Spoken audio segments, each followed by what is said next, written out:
Hello and welcome to another episode of Hymnology, a show about psalms, hymns, and spiritual songs. My name is Sawyer.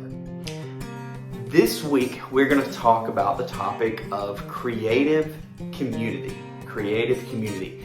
Now that is a broad term. We have creativity. Creativity can mean almost anything. You can be a creative musician. You can be a creative artist. You can be a creative chef. You can be creative in anything that you do. So we're going to talk about creativity, but we're going to talk about cultivating that creativity in a community. What community are we talking about? Well, that depends on the community that you're a part of, but also we're going to talk about the community of creatives. We're going to talk about the community of musicians, and we're going to talk about the community, most importantly, of the local church. Today, my guest is Kirk Sauers. Now, Kirk is a worship pastor in Augusta, Georgia, but he is also the co-founder of a group called the Wooddrake Sessions. The Wooddrake Sessions. And that is a collective of creatives, like we're going to talk about today. So I hope you enjoyed my conversation with Kirk, and please stick around for new projects he has coming up. I'll play one of his singles halfway through, and then maybe another one there towards the end. So I hope you enjoyed this conversation with Kirk Sauers, and I hope you'll stick around to the end. We are good to go. Okay. Well, hey everyone, thank you for joining us. I have Kirk Sauers here with us of Wooddrake Sessions. And Kirk, I'm so glad that you are with us today. Thanks for joining us. Yes, it's an honor to be here. Thanks for inviting me. Yep. So I met Kirk not too long ago, last fall, at the Liturgy Collective. You were leading worship for that first service, right? I was, yeah. Yeah. So I met you there, and then we met that night and kind of talked for a while. But Kirk, if you don't mind, just kind of tell everybody who you are, about yourself, kind of what you do for the church and just in general. Yes, yeah. So I'm a worship leader in Augusta, Georgia.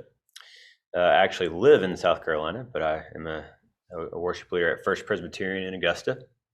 Okay, it is close, isn't it? It's kind of right there together. Yeah, it's right on the line. That, yeah. You can throw a rock. You can throw a rock to South Carolina from here. I got you. Okay. So and I've been here for a little over 3 years, and yeah, so that's a little bit about me. I also, as you mentioned, I'm part of a songwriting initiative called the Wooddrake Sessions that I partner with my friend Paul Ranheim. So. Okay, and so you came from Nashville, is that right? I did, yeah. I was in Nashville for almost 9 years. So, and that's actually where I met Paul at. We both had a previous time there. So yeah. And so, what were you doing while you were in Nashville? Were you serving as a worship pastor, or? I was at a small church plant there, and then I was just kind of in the world of songwriting for many years there, and so yeah. All right, cool. Well, we'll come back around to that because when we begin to talk about kind of collaborating. So you mentioned Wooddrake Sessions. All right, so I'm going to kind of let you explain exactly your heart behind that, kind of the project. I watched the Kickstarter video that you all put out earlier, and I know you've had several songs come out since then, since that video has been out. So if you could really just kind of explain what Wooddrake Sessions is. Yeah. So, one of my greatest joys and passions is to write songs. I love it. And I actually met Paul specifically a number of years back in Nashville, and we had met on a songwriting retreat actually. And then we both moved. I moved here, and then Paul actually has since moved to Colorado. Okay. But the Wooddrake Sessions is our heart behind it is to write songs for the church, and we really want to write songs that help reorient us back to what is true and beautiful and good in God. And so that's really the idea of it. And we want these songs to be available for just the church at broad to be able to take these, listen to them, sing them in their congregations. A little bit of the backstory on the Wooddrake Sessions is Paul and I had sort of reconnected early in 2020, actually before the pandemic had started. We reconnected and had tried to actually start writing songs. Both of us wanted to write some more, Yeah. and we wanted to write together, and so we had started writing some songs on Zoom together, Yeah. and which was I didn't think could happen, but Yeah. I'm sure that was fun. right, and but anyways, we did that, and actually it was not as bad as I thought it was going to be. Yeah. And so we ended up writing quite a bit, and then the pandemic happened, and there Right. was a season where we all had a lot of time on our Yeah. hands, and we were writing a lot during that time. And part of just the spirit of what we were doing is we were, especially once the pandemic happened, we were really trying to just kind of write for the moment, and we were really wanting to write songs of hope. And honestly, a lot of it was we were writing like, what do I need to sing to myself right Yeah. now? That was a lot of the spirit of it. And but as you know, kind of one song led to another, we sort of formed this songwriting initiative, and we're almost about to put a record out here in a couple months. So Yeah, that's what I thought. So Wooddrake was kind of born. Was it born out of 2020, out of COVID, or did it yeah, start? in many ways, yeah. I think that was really when a lot of the songwriting was just taking root. I mean, Yeah. we had written a song or two prior to the pandemic, so it wasn't like, oh, the pandemic started and we started this thing. It was something we were doing right beforehand, but so much songwriting material was coming out at that time, and to the point where we just kind of feel like most of these songs coming out on this album are really just about hoping in God in weary Yeah. times. And so we were really just feeling just the craziness of life, the anxieties of life, the wrongness of all that was going on, and we just were really yearning for God and His goodness, and in the midst of that. And so in many ways, the pandemic, uh, was through the pandemic we wrote quite a bit. So Yeah. Yeah, and we always hate to say, during COVID, a lot of these good things happen, but in a lot right, of right, ways, a lot of the fruit did come from not being able to go anywhere and finding new yeah, ways to be creative. absolutely, yeah. So with Wooddrake, I'm just going to ask just kind of an easy question for you. Why that name? I've kind of been interested in that. What is Wooddrake? Yeah, well, well, it's sort of a funny story, but when we were starting to record the songs, it's like, okay, well, if you record songs, you got to release songs under Yeah, something. right. And man, we just could not think like, what do we want this to be called? And Yeah, um, we recalled a Wendell Berry poem one day, yeah. and that's where it comes from. It comes from a Okay, Wendell Berry poem called "The Peace of Wild Things." okay. And man, when I remember I think we're on Zoom talking about this, but Yeah, uh, we one of us read the poem, and it was just like, if you've never read that poem, "The Peace of Wild Things," is it's very short, but it just is very it just really what's the best way to put this? It just you feel the weight of that poem, especially in light of 2020. It's yeah, just about bringing the angst into bringing your angst and going to a place where there's peace and stillness, yeah, and feeling the grace of the world for a moment. You know what I mean? yeah. And I just felt like when we read that, we were inspired by that, and it was like, all right, but it's got a point where it mentions the going out to the waters where the wooddrake lies, and So the topic today is kind of a two-way thing. We're talking about creativity, but we're also talking about community and a little bit of collaboration. Um, with Wooddrake Sessions, it's not just you and your partner, correct? You've brought in someone for every song to sing the song. Is that right? yeah, absolutely. I think early on when we started this thing, it was like one of the things we valued was a community experience with it. Okay. We didn't want it just to be. Paul and I are the pretty much the only writers Okay. on it. Okay. But we really wanted to involve as many talented and wonderful artists as we could, and as many voices as we could. So that's been something we've valued kind of from day one with this. Yeah. And who are some of those voices? I mean, just for everybody, like I said, I have my favorite song. I'll let you know that one in a second. I have a reason for it. But who are some artists that you brought in? Yeah. So Sandy McCracken, you mentioned her. She's on the single we released in October. Yeah. Another October release was Wendell Kimbrough. Yeah. Which we're big fans of him. And this is the second time today those two names have been talked about together at the same time. Oh man. So. Well, they should both be talked about a lot because they're both fantastic and wonderful. Liz Weiss is one. She's just absolutely just one of the best voices I've ever heard. She's just got this just beautiful, soulful, artistic voice, and Leslie Jordan is going to be a part of it. Okay, yeah. Super excited about her. All Sons and Daughters? Correct, yes. Right. The former All Sons and Daughters, yeah. Fantastic. And then just the Lucas Morton is our producer, and he's just so good. And we've had some amazing musicians a part of it. Nate Duggar is one, right? Nate Duggar did a good bit of session work on it. Terrence Clark is just amazing drummer.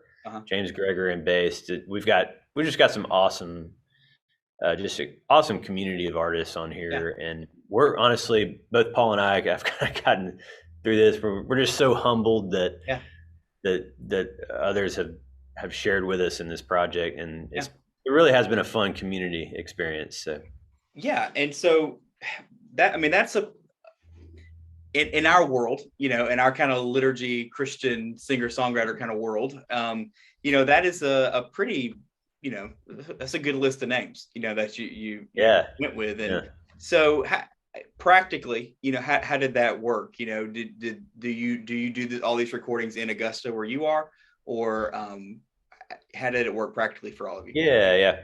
We did a little bit of remote work, but I would say probably a good, 80% of it was done in Nashville. So we had a couple trips actually set up in Nashville. The pandemic definitely made that a challenge. I think one of them had to be canceled, and just because of things were on the rise with COVID. But we were able to do most of it in person, which actually, man, it's just such a better experience. You can kind of have chemistry together. You can't be in person. But there's a few things like, Liz lives out west in California, and so we definitely did that remote. Paul did some vocals from Colorado, and so, but overall most of it was done in Nashville. But not everybody can be in Nashville, right? Not everybody who serves at a local church can do that. Absolutely, yeah. So in your experience, or maybe kind of just in your point of view, how can a creative community be built in the context of your local church, but also maybe in the context of your actual community that you live in? How do you form that kind of community?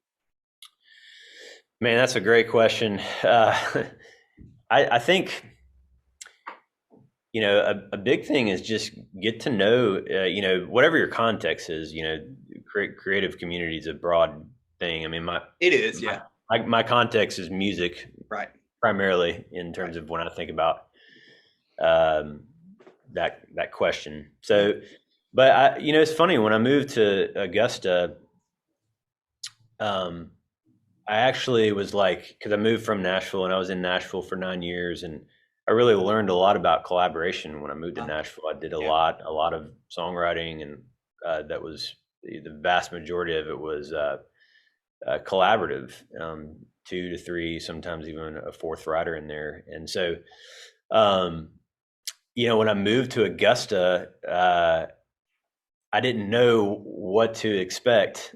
I was like, is that kind of like you said, not everybody can live in Nashville. And the idea of that is like, there's just so much talent in Nashville. What about the places that may not have that kind of talent or, whatever. But when I moved here, it was so funny. One of the things that I was just immediately committed to do was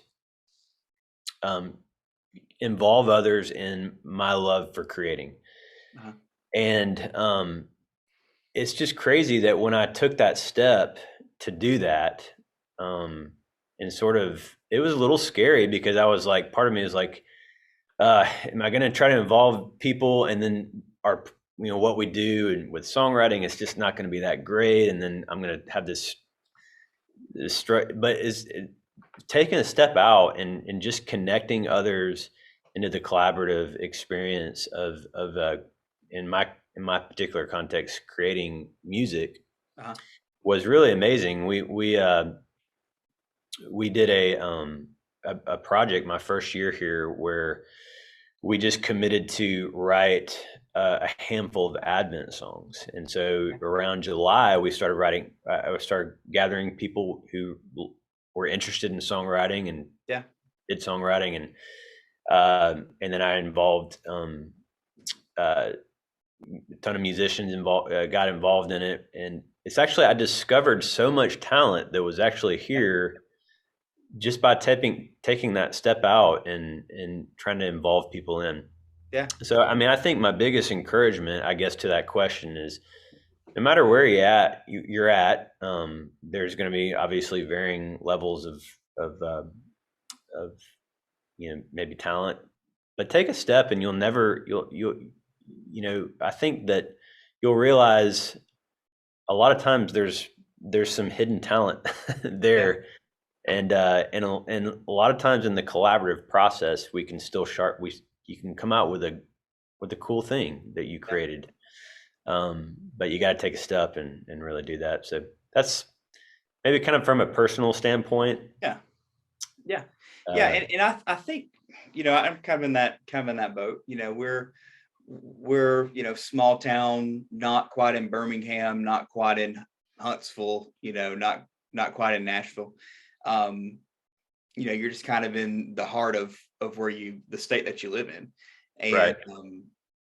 There's that pressure that everything has to go nationwide after you record something or, you create anything, it has to become an instant success. And sometimes things just your community needs that, as opposed to the rest of the world, I totally agree. And, it's actually, it's actually very freeing not to feel like, we did some recordings of this. And when I think about these recordings, they're not necessarily like, I just want to spread these all over the world. Much of the recordings were about just like, they were sort of a homegrown experience, but that served our local context. But one of the interesting things about that was it was not so much about how amazing the songs were. It was about, as we created these songs, we labored together to bring our expression of praise or thanksgiving or lament into these songs. And it actually enriched our love and enjoyment of God together. Yeah. And that was just the awesome thing about it is like, it's not that these songs were the greatest thing that ever filled the sanctuary of First Presbyterian in Augusta, but it was about a lot of these songs were really fun because we experienced these things together. We created these things together. Yeah. We arranged these things together. And that was very special. And our community was not only served, but it was, we were deepened in our community with one another.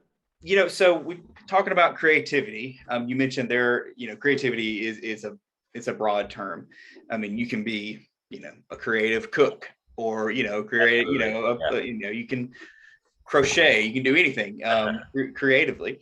Um, but in the context of worship, um, we probably sometimes we're a little afraid to be too liberal with our creativity in worship. So, but we also don't want to be so boring to the point where we're just going through the motions in what we do. Right. So, what's a good balance, or maybe a good way to express just simple creativity within the context of worship in the church? Hmm. And that can mean any. I mean, that's a broad. I know the local church is different wherever you go, but in general, how do you think that can be done? Right. Right. Well, I mean, I think, I guess my first thought is, uh, whether elaborate or simple, it's about serving others, Yeah, with whatever that creative thing is. And I think the spirit is about, of creating is to be, uh, would take what you have with skill to serve another, and to yeah, serve that's good. a Yeah, community. That's always like a, how much is over the top in yeah, maybe in a church setting yeah, versus like, that the balance of like, oh, that's just too showy or yeah, too versus like, oh, that's just so bland, yeah, and yeah, and then whatever that middle is, I'm not sure, yeah, and I don't know what's right and what's wrong, but I think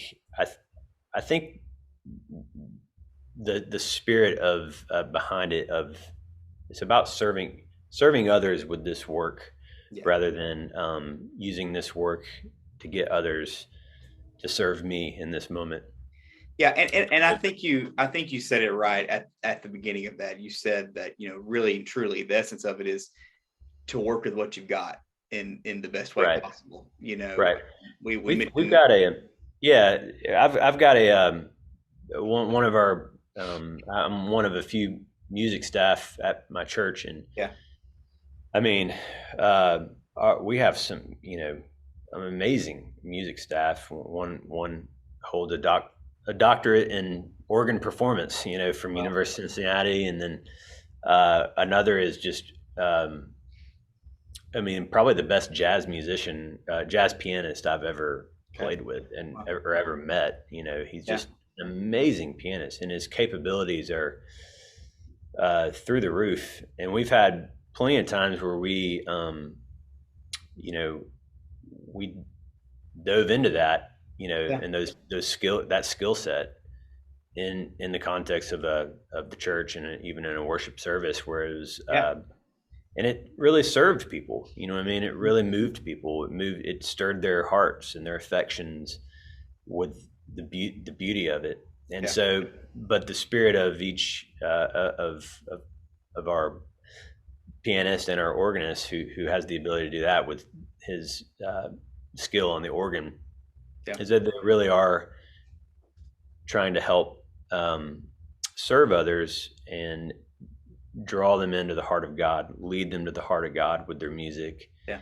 and they do it well. And, but then there's sometimes, like you said, just the simplicity of an acoustic guitar, it yeah, can't accomplish that too. yeah. But And that's depending on the context, sometimes it's simply popping in a track, and playing right. and pressing Yeah. play. That's what you got. That's what you got. And um, And I think just in general, to yeah, having a sensitivity is a huge, yeah, to the fact of like, I want to draw people to, help others be drawn to the Lord in this, and not myself. And so having that sensitivity is a great thing, just always having that in front of you. And, but at the same time, not being afraid to dive into wonderful skill yeah, and beauty, that exists there. Don't hold the beauty back yeah, at the same definitely. time, and Definitely, and I know balance. that we, Yeah. when I was speaking with Luke last week, We brought up one of the speakers from the Liturgy Collective who mentioned, part of your job as a worship pastor is to help others to see beauty Absolutely. in worship, and that, I think that's kind of where you are too on that. And it's such an important job that in the midst of, okay, did I get my slides in? Did I do Pro Presenter? Did I do Planning Center? All that kind of thing. We can forget that. We can forget just Right. letting them see the beauty of it. Absolutely, yeah.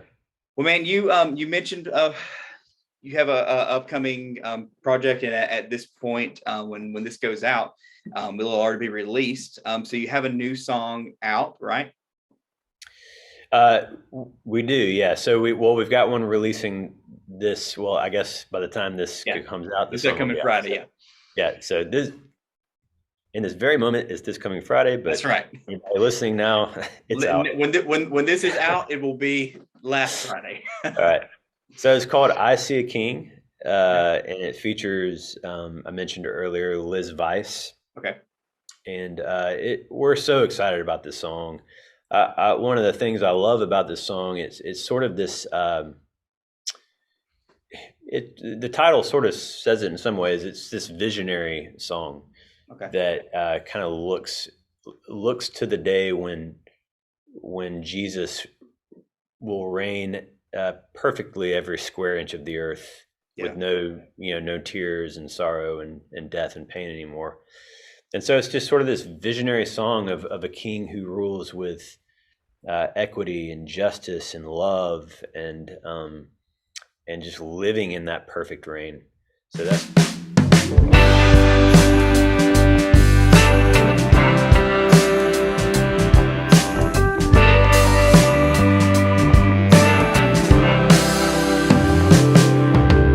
I see a king ruling with equity, reigning with empathy in the name of love. I see a king standing with those in need, welcoming refugees in the name of love. I see a king making it all like new, turning the sad and true in the name of love. I see a king loving in every place, cherishing every race in the name of love. I see the glory of the Lord fill the corners of the world, like a river to a desert He restores. And I can hear the earth rejoice, clap her hands and shout for joy, singing great is the King, hallelujah, He's done great things. I see a king throwing a wedding feast, inviting the poor and least in the name of love. I see a king laughing with great delight, sharing the finest wine, He's the name of love. I see the glory of the Lord fill the corners of the world, like a river to a desert He restores. And I can hear the earth rejoice, clap her hands and shout for joy, singing great is the King, hallelujah, He's done great things. Soon the day, soon the day, soon the day, soon the day. No more sickness, no more tears, no more pain. Soon the day He will reign forevermore. Soon the day, soon the day, soon the day, soon the day.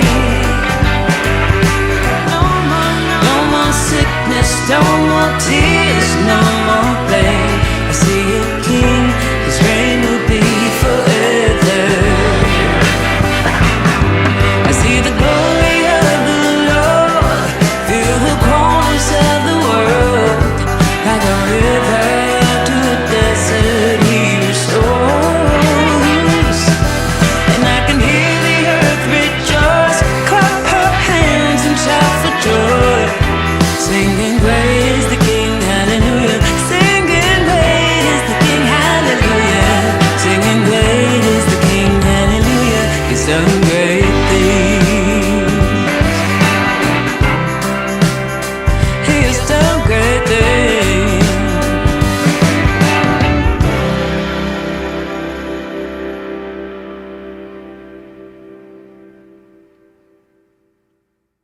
stream it. And then, of course, all your other music from Wooddrake is on. I know it's on Spotify and everywhere else you can stream. Yep, pretty much any streaming platform. So okay. Any album coming soon? It is. Yeah, we haven't nailed down an exact date, but it's probably going to be probably like mid-March. It's looking like. Okay. So pretty soon. Pretty soon. So and we've already released I think 5 of the songs of the 8 that are going to be on there. So it'll be an additional 3. 3 of which we're really excited about. One of those being I mentioned Leslie Jordan. She sings on one, and man, she just knocks it out of the park. It's so beautiful. So good. Well, we're looking forward to it, man. And I appreciate you speaking with us. And I thank all of you for joining us. And I hope you join us for next time. Thanks so much, Kirk. Yes, thank you. Well, if you're someone who wants to be involved in a creative community and there's not one around you, I hope that through this interview with Kirk, you're able to understand that you could start that community. You could be the one who opens the door for your area to have a community of creatives. But you could also be the one who opens the door for others to be creative within the walls of your church. It's also great outreach for those who are outside of the church as well. Thank you again for watching. Be sure to find Kirk and the Wooddrake Sessions upcoming projects that they're having in the near future, and go back and listen to the album that they just released last Friday. But again, my name is Sawyer, and you have been watching Hymnology.